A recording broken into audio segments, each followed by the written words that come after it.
Thank you very much. Now, my theme is the two innovation economies, the follower and the frontier.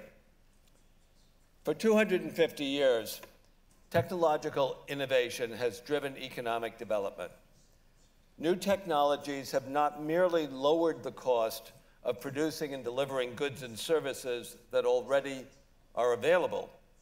They have reconstructed the physical and information architecture of the market economy and enabled the production and delivery of goods and services previously unimaginable. As Arthur Clarke famously wrote, quote, "Any sufficiently advanced technology is indistinguishable from magic."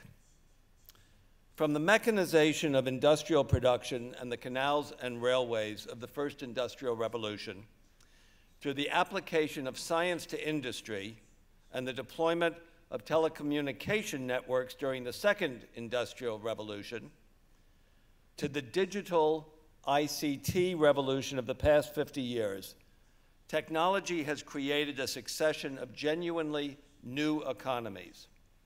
But the economics of innovation are very different for those at the frontier versus the followers who are striving to catch up. For those nations following the innovative leader, the path is clear. Mercantilist policies of protection and subsidy have been the effective instruments of an economically activated state motivated by the forced need to sponsor accelerated economic development. Through the 19th century, America's multi-generational effort to catch up with Britain began with the appropriation of British intellectual property. The first profitable American textile mills blatantly violated British patents. And ferociously entrepreneurial private enterprise was supported by a broad array of state investments, guarantees, and protective tariffs in accord with the, quote, American system, unquote, advocated by Alexander Hamilton and Henry Clay. Further, the more specific, quote, American system of manufacturing, based on mechanized production of replaceable parts, was pioneered by the government armories that served the young nation's military and naval forces. The great neglected German economist Friedrich List laid out a roadmap for his own country to catch up with Britain in his national system of political economy. It has been put to repeated and successful use by Japan beginning in the last decades of the 19th century, then by the emergent Asian tigers in the second half of the 20th century, and now by China. Only nations that are the most competitively productive and that hold substantial net balances of international assets can afford to implement free trade without fear. Think Great Britain in 1846 or the United States in 1945. List put it succinctly some 170 years ago, quote, "Any power which by means of a protective policy has attained a position of manufacturing and commercial supremacy can, after she has attained it, revert with advantage to a policy of free trade." Coherent programs to accelerate economic growth are relatively straightforward. But the transition from follower to leader at the frontier of the innovation economy is more challenging and elusive. The very programs that work for the follower compromise the achievement of leadership at the frontier. One prime example, the designation of national champions may well prove effective when the path forward has already been well marked. When the need, however, is for competitive exploration at the frontier, designated national champions have served to block progress, as they did in Britain, France, and Germany in the formative years of the computer revolution. Moreover, even while celebrating it as the essential force for economic development, Mariana Mazzucato, champion of the entrepreneurial state, is right to urge us not to romanticize the state in that role. Political leaders who are devising programs to sponsor infant industries are also serving the economic interests of those in the market economy who thrive on protectionist policies at the expense of the mass of consumers who suffer at the margin from the adverse shift of terms of trade with the external world. The intensely focused interest of the few whose wealth buys access to political power always tends to trump the diffuse interests of the many. From the scandals that infested American subsidies to railroad promoters 150 years ago to the recent trial of Beaujolais, corruption is the handmaiden of state-driven development. The entrepreneurial state is both an agent of economic growth and a channel for the distribution of economic rents. As we attempt to comprehend the transition from follower to leader, a certain humility is appropriate. Whether one follows Carlota Perez in identifying 5 great waves of technological innovation, or Professor Robert Gordon, who sees only 3 over the past 250 years, the sample in both cases is very limited.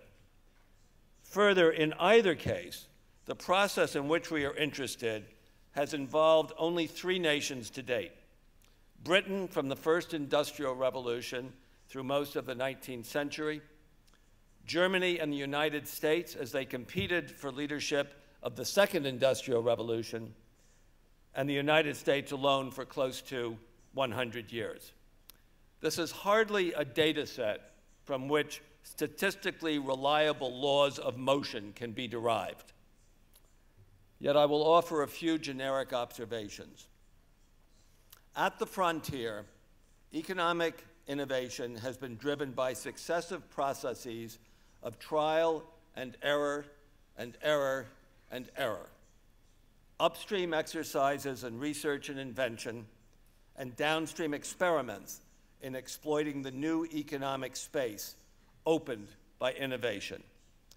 Each of these activities necessarily generates much waste along the way: dead-end research programs, useless inventions, failed commercial ventures. In between, the innovations that have repeatedly transformed the architecture of the market economy, from canals to the internet, have required massive investment to construct networks whose value in use could not be imagined at the outset of deployment. This is the messy environment through which Schumpeter's gales of creative destruction sweep. This is why an innovation system is required that can tolerate what I call the necessary Schumpeterian waste. Consequently, innovation at the frontier depends on sources of funding decoupled from concern for immediate economic value. At the frontier, calculation of the net present value of the expected future cash flows from investment and innovation range from highly uncertain to simply unavailable. All who choose to practice at the frontier or to theorize about those who too are on notice to heed Keynes's canonical statement of 1937. By uncertain knowledge, Keynes wrote, I do not mean merely to distinguish what is known from what is merely probable.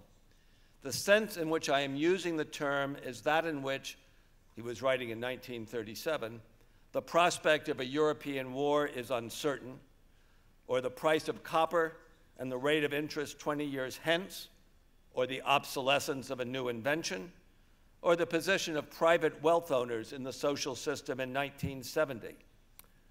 About these matters, there is no scientific basis on which to form any calculable probability whatever. We simply do not know.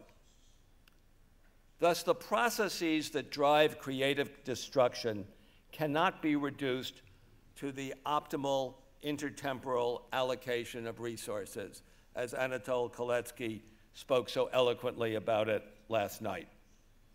The conventional production function of neoclassical economics, that is to say, offers a dangerously misleading lens through which to understand frontier innovation.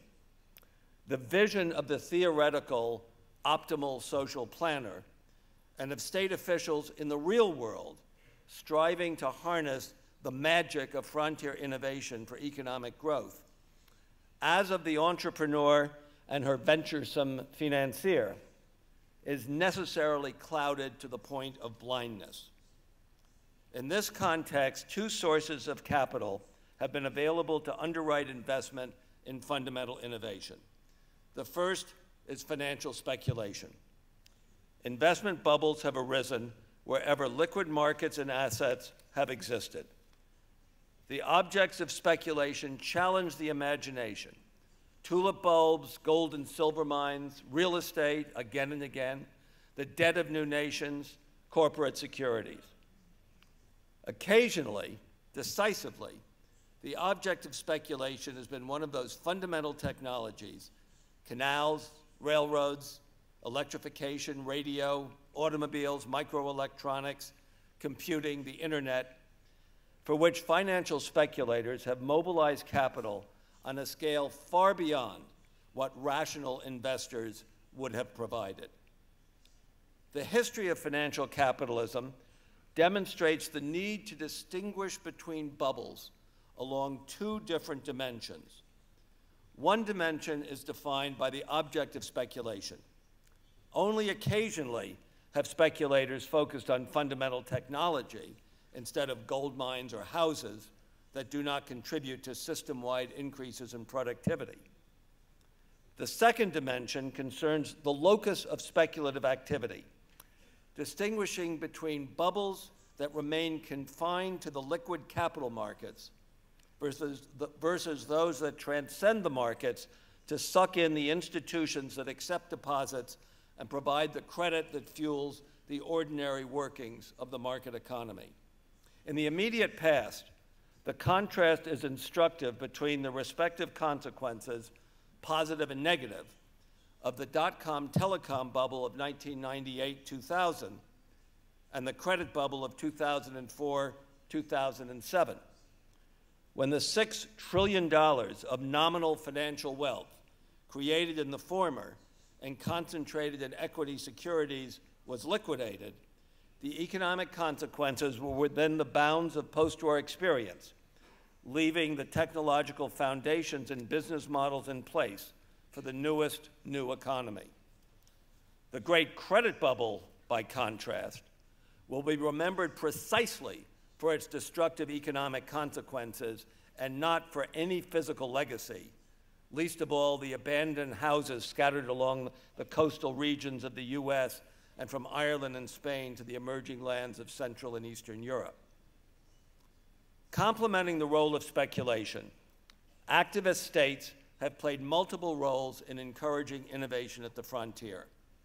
They have been most effective when pursuing politically legitimate missions that transcend narrow economic calculation: national development, national security, conquering disease.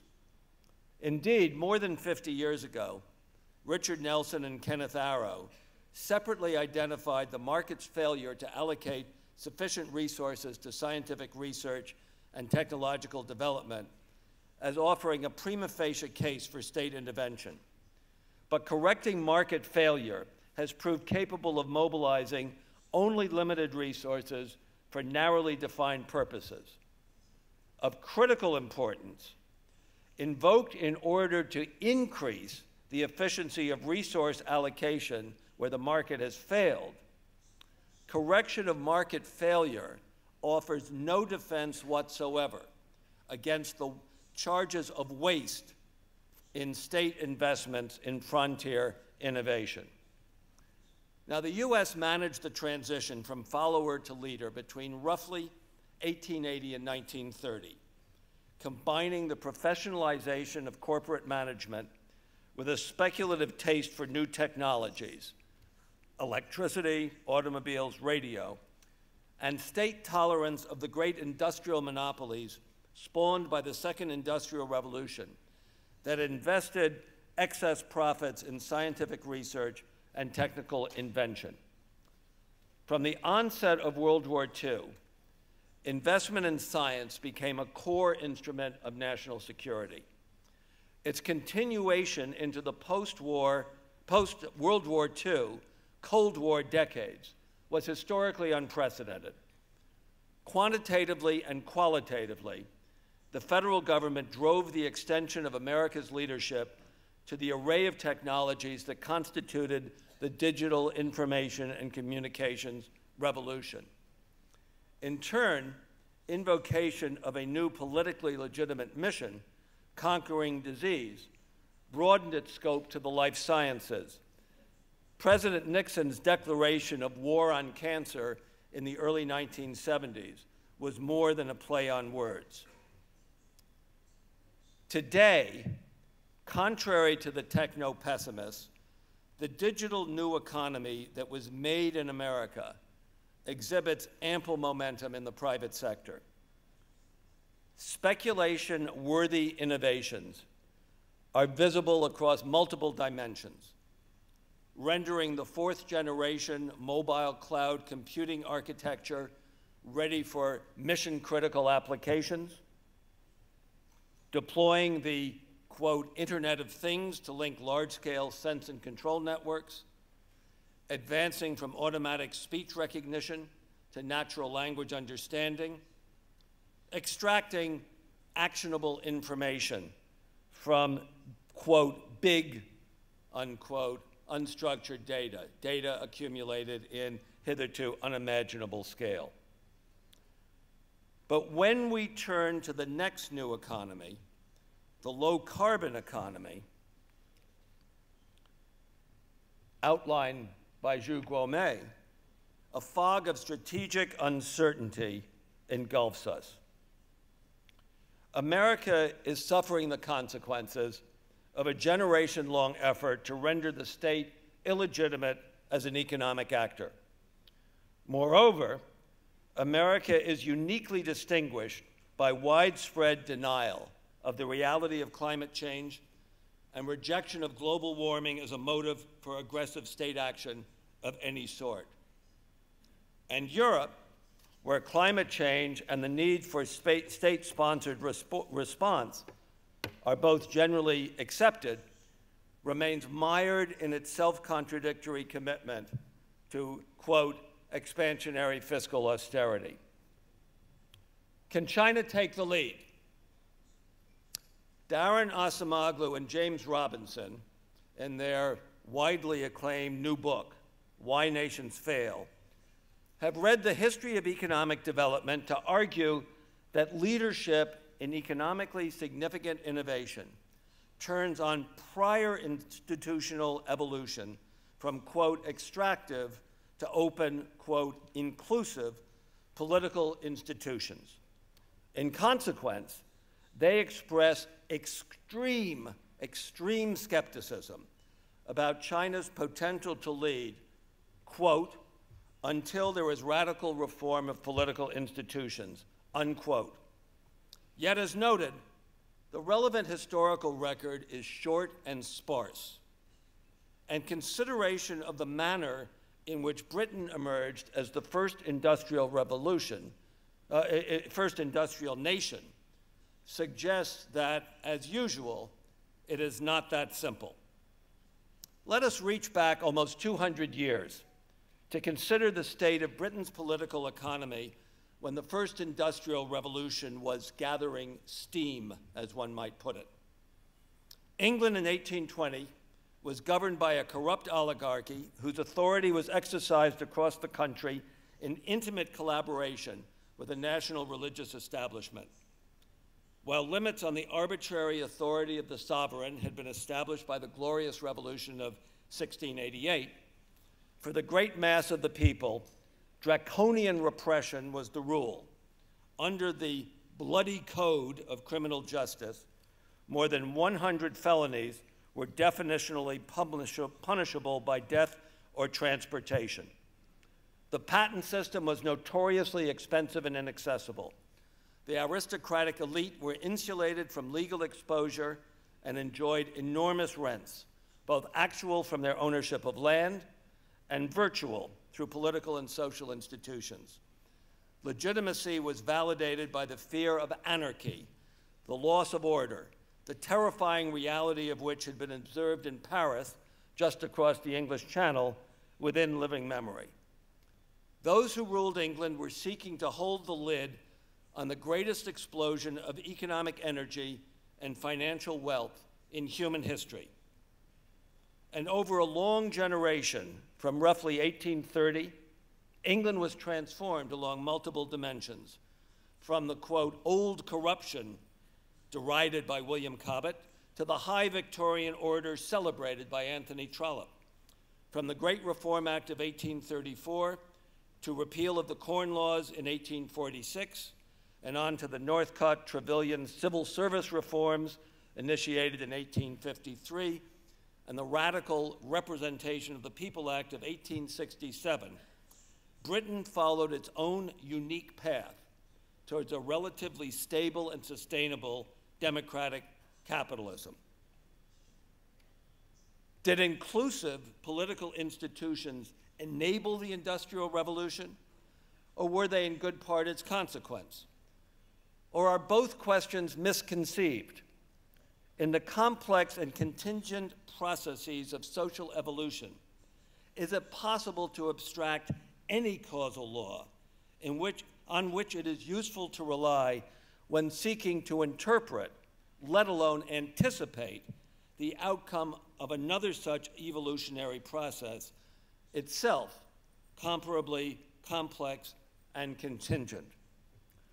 Just how uncertain the dynamics of transition from follower to frontier are is demonstrated by the history of that other challenger to Britain's leadership at the end of the 19th century.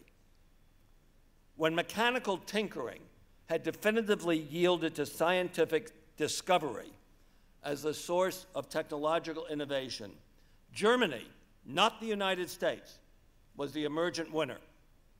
Not only was Germany the host of the first truly science-based industry, chemicals, and fully competitive in the transformation of the phenomenon of electromagnetism into the infrastructure of a comprehensively new economy, Germany had already invented the research university. Germany educated American students to the doctoral level while providing the model for educators in the US to emulate. And Germany was the home of the most comprehensive system of primary education and technical schools in the world.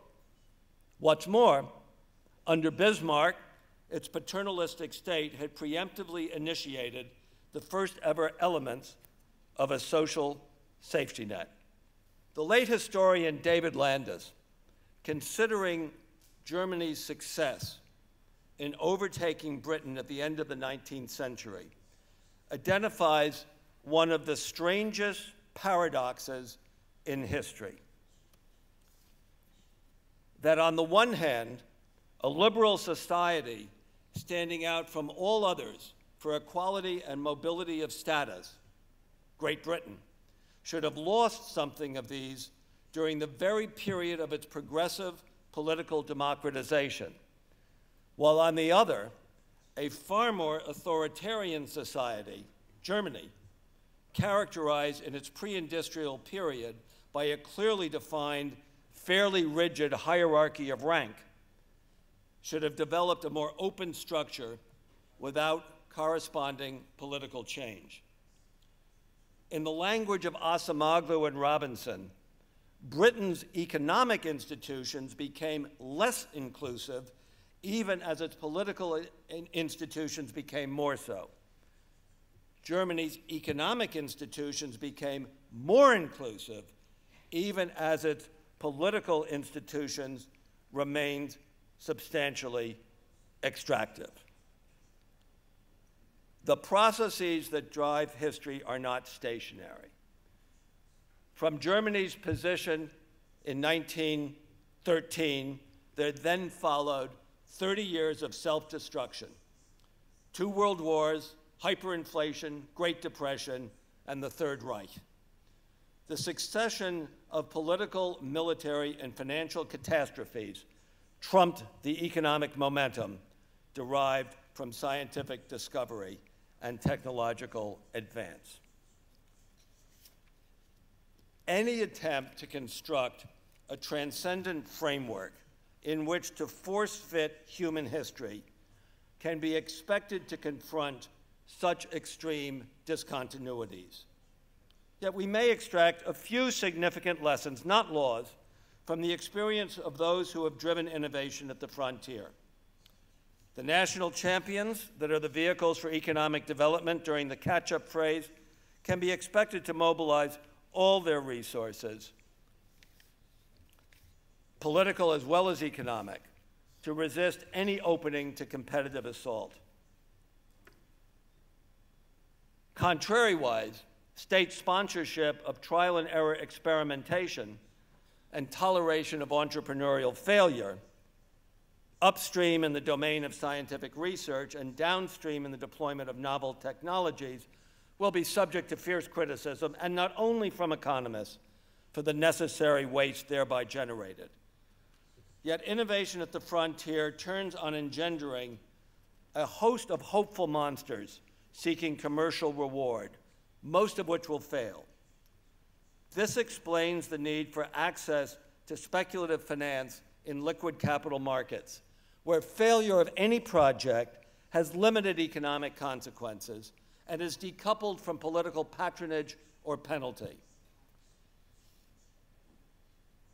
Again, let us refer back to Britain's industrial emergence in the 18th century. A generation before the initial mechanization of textile production, the City of London had demonstrated a propensity for speculative mania in the South Sea bubble of 1720. The promise of profit from attacking the fading Spanish monopoly of trade to South America was sufficient to ignite a bubble that spilled over to float an array of schemes entirely irrelevant to the triggering story and devoid of any sustainable economic content. The waste and misery engendered by the South Sea bubble became and remains deeply embedded in folk culture of Britain and indeed of the world. Yet it was the canal and railway manias, financial bubbles which seized the City of London before and after the Napoleonic Wars, that transformed Britain's economic architecture and established the logistical base for the Industrial Revolution. 2 other issues stand out. First, if the debilitating corruption tax is not curbed, as it was in Britain during the 19th century and America during the 20th, it is difficult to imagine how new players with new ideas and minimal prior connections will succeed in gaining the running room needed to make a difference. Second, progress on the path from imitation to innovation is unlikely without some degree of protection for original intellectual property, even while one must recognize that an excessively burdensome patent system can stifle invention as surely as the absence of any system will. To conclude, in my book, Doing Capitalism in the Innovation Economy, and I take Anatole Koletsky's self-promoting exercise as my model, I characterize innovation as the outcome of a 3-player game whose participants are the state, the market economy, and the owners of financial capital. In every nation, the relative weight and reach of each of these institutions at every moment of historical time is unique, and their interactive evolution indeterminate. Like the 3-body problem in physics, the dynamics of the game are inevitably unstable and unpredictable. No schematic, however powerful the mathematics deployed to express it, can define its future state. No doubt China's own path forward will be as distinctive and path-dependent as were Britain's and America's, and as were the processes through which China itself reached this extraordinary time of opportunity and challenge. Thank you very much.